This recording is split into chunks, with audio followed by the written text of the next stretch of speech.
Кто-то спросил: разве молитва была увеличена? Пророк, да благословит его Аллах и приветствует, в свою очередь спросил: а в чем дело? Люди сказали: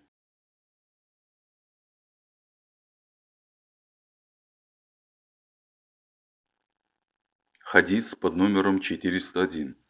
Сообщается, что Абдуллах ибн Масуд, да будет доволен им Аллах, сказал: однажды пророк, да благословит его Аллах и приветствует, совершил молитву, а после того, как в конце ее он произнес слова таслима, его спросили: «О посланник Аллаха, разве с молитвой что-нибудь произошло?»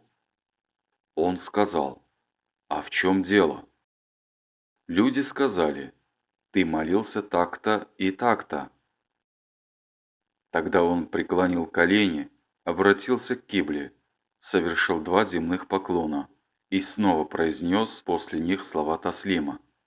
А когда повернулся к нам, сказал: «Поистине, если бы с молитвой что-нибудь произошло, я обязательно сообщил бы вам об этом. Но я ведь такой же человек, как и вы, и забываю подобно вам. Если я забуду снова, напомните мне. Если же кто-нибудь из вас станет испытывать сомнения относительно своей молитвы, пусть стремится к правильному и завершит свою молитву. Исходя из этого, потом произнесет слова таслима, а потом совершит 2 дополнительных земных поклона».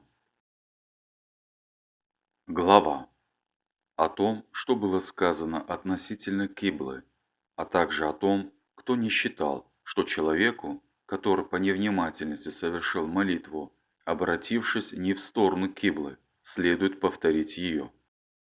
Хадис под номером 402.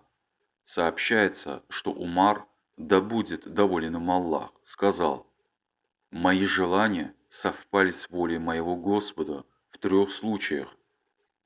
Однажды я сказал: «О посланник Аллаха, а не избрать ли нам для молитвы место Ибрагима?» После чего был ниспослан аят, в котором говорилось: «Сделайте же место стояния Ибрагима местом совершения молитвы». Что касается аята о покрывале, то однажды я сказал: «О посланник Аллаха, не повелишь ли ты прикрываться твоим женам? Ведь с ними разговаривают и благочестивые, и порочные». После чего был ниспослан аят о покрывале. Третий случай связан с тем, что однажды всех жен пророка, да благословит его Аллах и приветствует, охватила ревность к нему.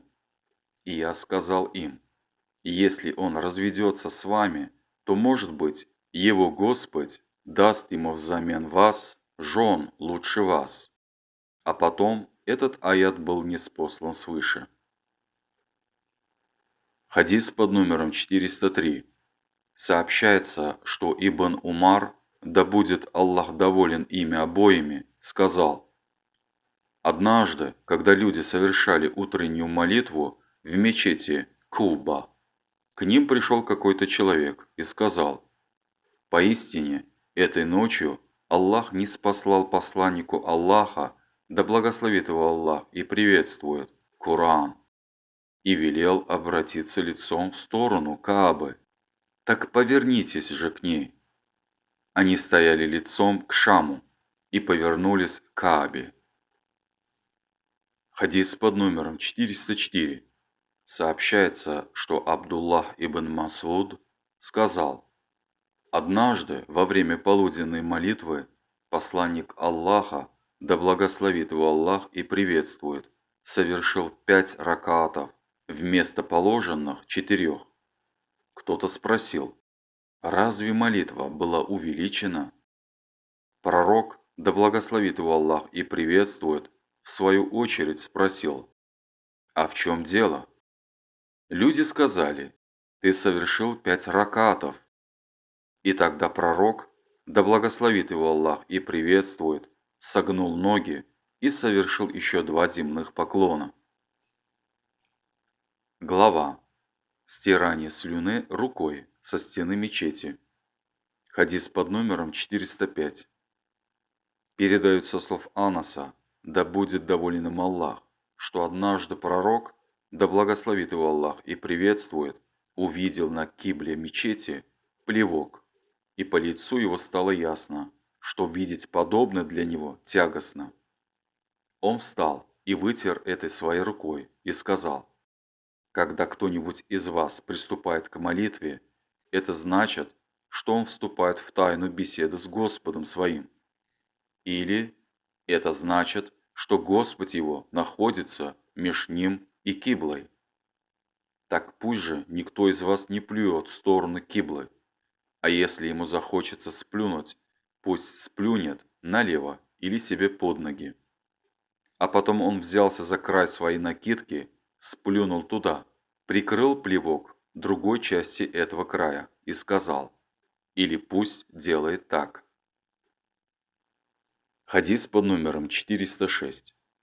Передают со слов Абдуллы ибн Умара о том, что однажды посланник Аллаха, да благословит его Аллах и приветствует, увидел на стене мечети, направленной в сторону киблы, плевок, соскоблил его собственноручно.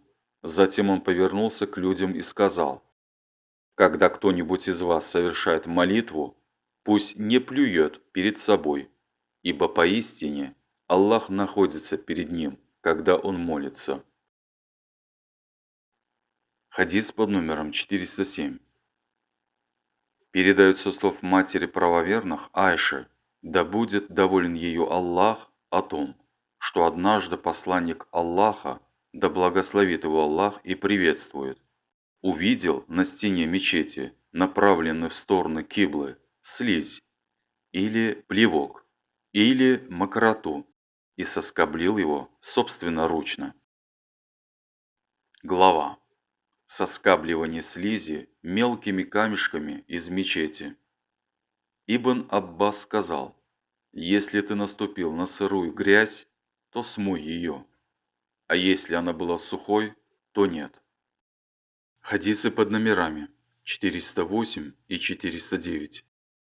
Передают со слов Хумайда ибн Абдуррахмана о том, что Абу Хурайра и Абу Саид аль-Худри, да будет доволен Аллах ими обоими, рассказывал ему, что однажды посланник Аллаха, да благословит его Аллах и приветствует, увидевший на стене мечети плевок, взял камешек, соскоблил его и сказал: «Если кто-нибудь из вас захочет сплюнуть, пусть ни в коем случае не плюет перед собой, не направо, а только налево или под левую ногу». Глава. Во время молитвы не следует сплевывать направо. Хадис под номером 410.